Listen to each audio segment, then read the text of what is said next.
Welcome back to Thinking It Through. Black Lives Matter, Me Too, and Occupy Wall Street all have a few things in common. They started off their lives as social movements. They will end their lives as political weapons. They have chartable lifespans and they all follow a pattern. As a comparison to the Black Lives Matter movement, I'm going to plot out the Me Too movement and show you the common benchmarks each have. These benchmarks will show you the rise and eventual fall of both movements. If you haven't seen the first video in this series, I've left a link in the description. Watch that one first if you can. Before we begin, please like and subscribe and hit the bell so you can be notified when new videos come out. So let's get to it. The first point in any movement is that of inception and creation. Someone had an idea. Someone had an issue. Me Too was a phrase an activist, Tarana Burke, started to bring awareness to girls and women who went through traumatic assaults and abuse. The phrase Me Too was used to show these women they were not alone.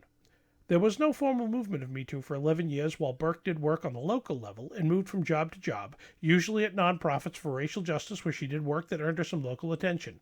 In 2014, she did some consulting work for Hollywood on the movie Selma. As you can see, this meets the first three benchmarks on our chart. When allegations against Harvey Weinstein began, the phrase Me Too took off.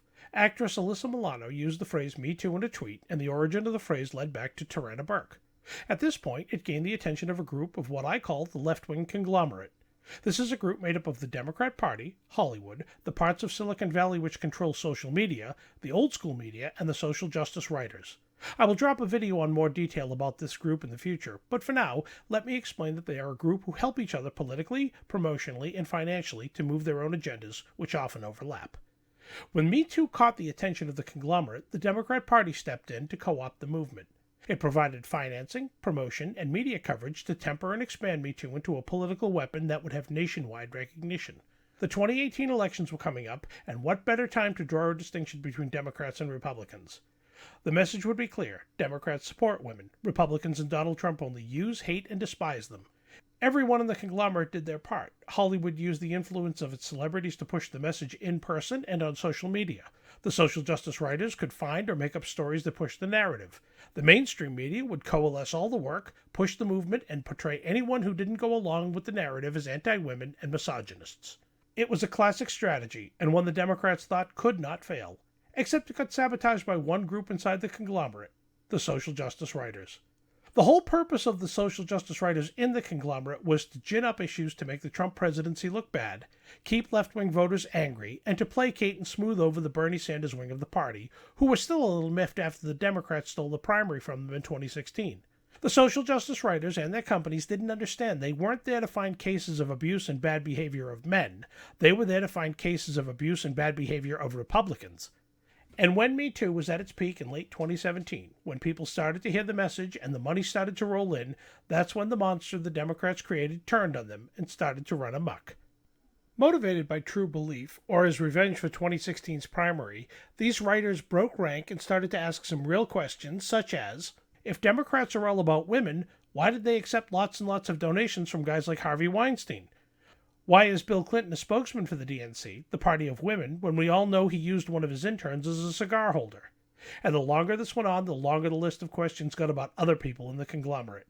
In the last 3 months of 2017, Al Franken, Charlie Rose, Matt Lauer, Kevin Spacey, and other powerful people suddenly had the spotlight turned on their past actions.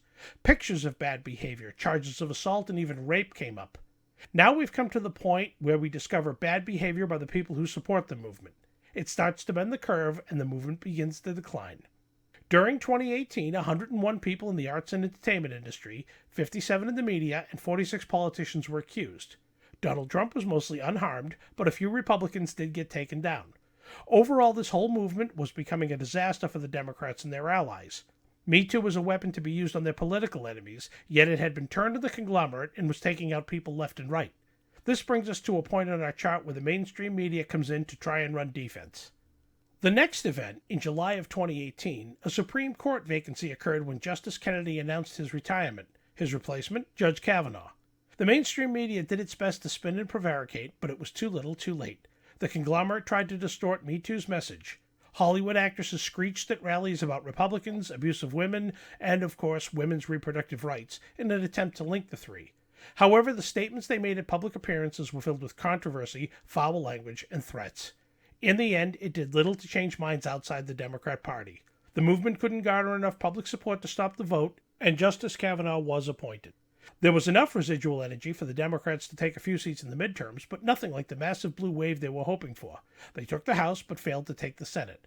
This brings us to our next point on the chart: hypocritical behavior by the movement. Not just about abusing women, which we clearly showed had been going on all along, but now there were rumors of active cover-ups. NBC was the first to get its dirty laundry aired when people started alleging they had covered up for Matt Lauer. Not just knew and ignored, but went out of their way to shut down leaks. Now, we all know the media. You can run and point out bad things others are doing, but when the spotlight comes your way, you stop running stories. So Me Too coverage started to drop off considerably at this point. And here comes the unreasonable behavior. In the first few months of 2019, the name Jeffrey Epstein began coming up, not just as an abuser of women, but a rapist of young women and a human trafficker. In July, he was arrested. He was tied to some very powerful Democrats, including Bill Clinton. People joked that so many in the conglomerate would lose if he talked that Epstein wouldn't live to see a trial. And on August 10, 2019, he died in his cell under mysterious circumstances. The official word? Suicide. You couldn't prove it, but it smelled like a cover-up. Now more and more of the big networks were getting caught running cover. Rowan Farrow came out to say NBC killed early stories on Harvey Weinstein.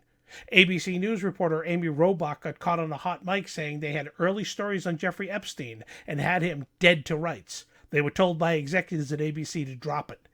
It was then learned that Matt Lauer had a lock on his door at NBC to keep women from running out, and it was common knowledge. The public was getting the point. Me Too was the Democrat Party and their friends hypocritically lecturing the rest of us on women's issues while they remained the biggest abusers. At this point, the Democrat Party stopped mentioning Me Too. With that, media coverage dropped, stories went unwritten, and donations slowed way down. This is a point on our chart where the movement becomes just another phrase from the past. Hollywood will still say Me Too from time to time, but it will be isolated to specific stories and events. Money will still come in, but far below the levels of the glory days of late 2017. It will come in from the faithful, the naive, and people who do it out of loyalty to the Democrat Party. This brings us to 2020 and the presidential election. Tarana Burke is currently the head of a group called Girls for Gender Equality in Brooklyn. She got her awards and either went into or was given a spot at the type of nonprofit that pays a high salary. The weapon of Me Too is nowhere to be found. It can't be used. Joe Biden has claims against him which can't be explained. There are dozens of pictures and videos of him online touching clearly uncomfortable women and young girls during photo ops. There were reports that he used to swim naked in front of his female Secret Service detail. A recent report said that his Secret Service detail had to work overtime to get him away from women before there was an incident, and on those occasions when security brought family around, they were warned about Joe and his proclivities. Me Too won't completely fade. The Democrats will keep it around in case they need it in the future, when they can exploit it again. You won't hear the phrase when a woman outside the party needs it, and that's a shame. Me Too was meant to be a voice for all girls and women, not as a tool for some. On the next video, I'll show you where we stand on the chart with Black Lives Matter and how they may be closer to their end than you think. Thanks for watching. What did I get right? What did I get wrong? What did I miss? Leave your comments and suggestions below. Before you go, hit the like and subscribe buttons and the notification bell. Until next time.